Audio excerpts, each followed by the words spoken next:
Y ahora, bueno, Saludos. volvemos a hablar de coronavirus, del Sí. posible cierre. Y para eso lo tenemos aquí que está con nosotros, Abadi, perdón, ya voy con todos los nombres complicados. José, el gran José El Abadi. gran amigo José mío. Abadi, que es un placer tenerte con nosotros. Nos va a Porque, ayudar bueno, a pensar, ¿eh? estamos en un momento complicado, uno se pregunta si efectivamente puede haber un nuevo cierre. ¿Estamos listos si hay nuevas restricciones para poder atravesarlas? A ver, estamos listos. Naturalmente venimos atravesando un año y pico ya de cuarentena, que es como sabemos muy bien, y ustedes acá en el programa de ustedes lo han señalado, todo el mundo ya lo conoce, ha tenido un efecto muy, muy importante sobre la salud mental. Es decir, ninguno duda hoy, a nadie se le ocurriría discutir lo nocivo que es esta pandemia y sus efectos psicológicos sobre la salud mental de la gente, sin buscar culpables o no culpables. Es una realidad que está allí. Lo que llamamos aislamiento y encierro, que pone esa distancia sustancial entre dos personas, entre el semejante y uno, crea un vacío que genera un pesimismo que lleva como tobogán a la depresión, Claro. genera angustia, genera en muchos casos irritabilidad. Esto genera a su vez toda una serie de disfunciones, genera cuadros panicosos. El cuadro panicoso se acompaña, como sabemos, del todo el cuadro neurovegetativo que todo el mundo ha escuchado ya cientos de veces acá en los canales, desde taquicardia, palpitaciones, agitación respiratoria, tracto gastrointestinal, contracturas, lo que quieras. Y se crea ya a esta altura del partido lo que llamamos el síndrome pandemia, que es hartazgo psíquico, psíquico, agobio físico y falta de sentimiento de porvenir o futuro. Eso No es me canso tremendo, de ¿eh? decir Esto esto. último que estás El diciendo. futuro, y lo he dicho numerosas veces, el futuro es lo que le otorga sentido a nuestra vida y nos hace sentir que estamos Claro. vivos. Claro. El proyecto, el más adelante. Cuando esto falta, lo que se vive es un sentimiento de vacío que tiene efectos psicológicos, orgánicos, sociales. Entonces, viene una nueva restricción. ¿Cómo lo vive la gente? En parte piensa, ojalá sea lo menos restrictiva posible, Claro. si eso garantiza también de algún modo mi seguridad y mi salud. Si llega a ser muy importante, ¿podré resistirlo? Se lo preguntan muchos. Claro. Hay un gran escepticismo también que es importante disolver, porque si no, ¿qué pasa? A ver, Hugo, y la gente piensa, ¿será verdad que hace falta tanto? Fue tan sobredimensionada la cuarentena anterior y hoy tantos dicen, bueno, habría que haberla hecho de otro modo, que eso ha generado como una cierta dificultad de credibilidad en la intensidad de la próxima restricción. Y eso va a conspirar o conspira contra el acatamiento útil, que como siempre digo yo, conspira contra la necesidad de ese miedo útil tan aliado nuestro, Claro.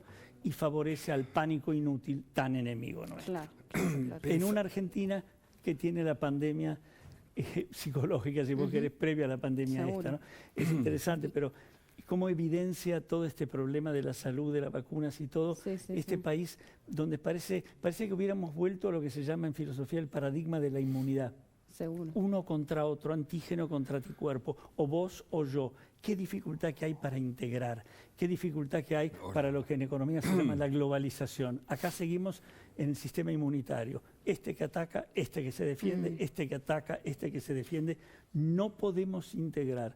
Y si no podemos integrar, se hace difícil un horizonte común. Y eso nos restringe Claro. muchísimo nuestra capacidad de acción. Yo pensaba el aspecto de lo gregario, porque el aislamiento nos impidió algo que es esencial. El yo se configura, el sujeto social, en relación con los otros. Si el otro no Exactamente. está, no estoy yo probablemente. Lo digo así. No, pero es así. Es así. Es decir, yo soy porque vos sos. Es decir, mi identidad me la otorga el hecho de reconocerte a vos. Ahí está, la empatía o la antipatía o lo que fuere. Ahora, ¿cómo resolver eso de cara a un posible aislamiento nuevamente? ¿Cómo? ¿Hay algunas herramientas para tener en cuenta, algunos consejos? Bueno, va a ser importante saber y definir qué áreas va a haber que restringir, cuáles con mayor intensidad, cuáles no. Hay que organizar esto a través de estudios, a través de un trabajo serio, cómo poder plasmar esto sin que signifique totalmente un blindado que lo deja al individuo en una soledad. Esto se puede programar, tiene que haber modalidades de comunicación que tengan esto presente. No se trata ya más de aturdir con cantidad de muertos diarios 24 horas por día, porque si no el inconsciente del que escucha que piensa, y a mí cuando me toca. Es decir, hay que tener un modelo didáctico, empático, hay que establecer áreas sobre las que se trabaja, hay que crear la mayor posibilidad para la gente del diálogo como sea, porque el diálogo significa escuchar, y cuando escucho el otro está y por lo tanto yo soy. Esto va a haber que trabajarlo con grupos, con equipos. ¿Cómo? ¿De qué manera? ¿Con qué tipo de grupos y equipos? Bueno, hay que trabajarlo naturalmente con los especialistas que tienen que ver con lo que saben de la infectología, epidemiólogos, sanitaristas, los que somos psiquiatras, psicoanalistas, sociólogos. Esto es un trabajo multidimensional que nos va a permitir que el tránsito sea, entre comillas, no perfecto, sería una ingenuidad, no que no esté la enfermedad porque está, no que no haya dolor porque lo está, pero sí que pueda ser lo más llevadero. La palabra no sería llevadero, lo menos sufriente posible. Claro. Es importante esto que mencionás de incorporar también a psiquiatría, psicología, sociólogos, porque bueno, fue algo que tal vez faltó, ¿no? en la primera etapa. Y recién mencionabas una palabra clave, es algo que faltó, ¿no? En la primera etapa, tal vez. Y mencionabas una palabra clave, ¿no? Que es el vacío, ¿no? Que puede llegar a generar esta situación. ¿Cómo se tiene que enfrentar uno al vacío que genera a veces esta sensación de falta de futuro, ¿no? Que nombraba justamente como uno de los síntomas que uno tiene? El vacío se traduce en síntomas, se traduce o en angustia, se traduce en un inicio de un cuadro depresivo, se traduce en fobias, se traduce en un sufrimiento, y el sujeto lo siente a esto y el que está al lado lo percibe. Esto todos entre nosotros. Y entonces es muy importante, cuando esto ocurre, pedir ayuda.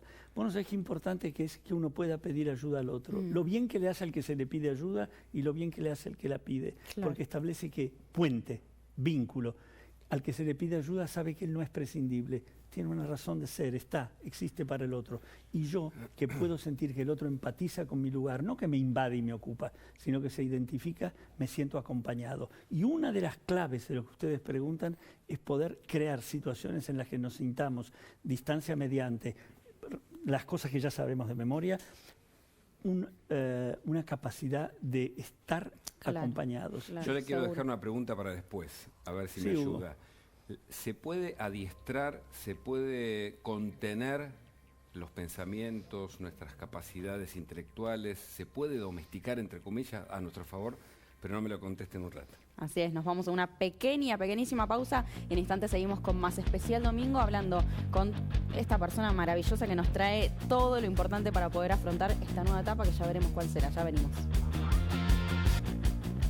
Seguimos en Especial Domingo. Hoy abordamos todos los temas, por supuesto está ligado con la urgencia, con la pandemia que vuelve a instalarse entre nosotros y las medidas que desde la perspectiva mental, psicológica, anímica, podemos tomar. Por eso la pregunta, José, apuntaba a eso. ¿Hay manera de domesticar? Viste que la mente tiende, o sea, nuestros sentimientos primarios a veces son negativos, tendemos a los malos pensamientos, tenemos miedo, a veces nos meten miedo.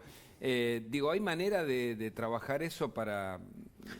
no tan desde lo simplista necesariamente, sino como para pensar en el futuro? No sé, ¿qué mecanismos se pueden poner en juego? Vos creo que no te referís tanto a domesticar, ¿no? Sino más bien en el sentido de cómo ayudar a que podamos manejar mejor aquellas cosas que sabemos negativas en nosotros y que por lo tanto no contribuyen al vínculo con el otro. Ustedes saben que la psicoterapia no solamente nos ayuda a cambiar muchos aspectos nuestros que son conflictivos, negativos, perjudiciales para uno y para el otro, sino que muchas veces ciertas cosas no se pueden modificar, pero lo que sí podemos es aprender a manejarlas. Y entonces en el manejo de ellas podemos tener relaciones que no conviertan al vínculo en algo perjudicial, sino que pueda prosperar bien.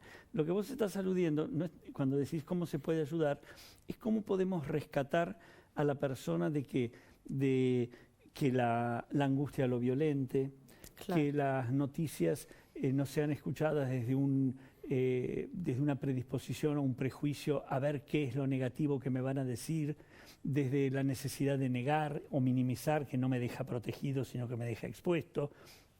Es decir, cómo ayudar, yo diría, a escuchar al otro y cómo pedir ayuda. Yo creo que el interlocutor acá es esencial en esta pandemia. Hablar, pero hablar de algo que nos haga bien, de algo que nos permita registrarnos es fundamental. Por eso digo que la comunicación tiene que ser no tanto una comunicación que se sostenga en la amenaza, sino en el cuidate, no tanto en el peligro urgente, sino mira que hay mucho riesgo si no tomas las medidas adecuadas. Fomentar, lo repito, desde el principio lo he dicho y voy a insistir, fomentar el miedo útil, que es siempre aliada del coraje, el miedo útil, y desechar el pánico inútil que paraliza, congela, aturde, violenta. Ahora, ¿cómo se hace eso? Digo, uno ve imágenes como las que vimos estos días de fiestas clandestinas, estos egresados médicos que festejaban en la playa compartiendo botellas sin barbijo ni distancia social. Uno piensa, estamos preocupados por lo que pasa, pero también suceden este tipo de cosas.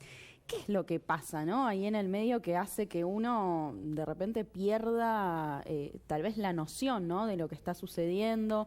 ¿Cómo se hace para ahí transmitir este miedo útil que muy bien mencionás?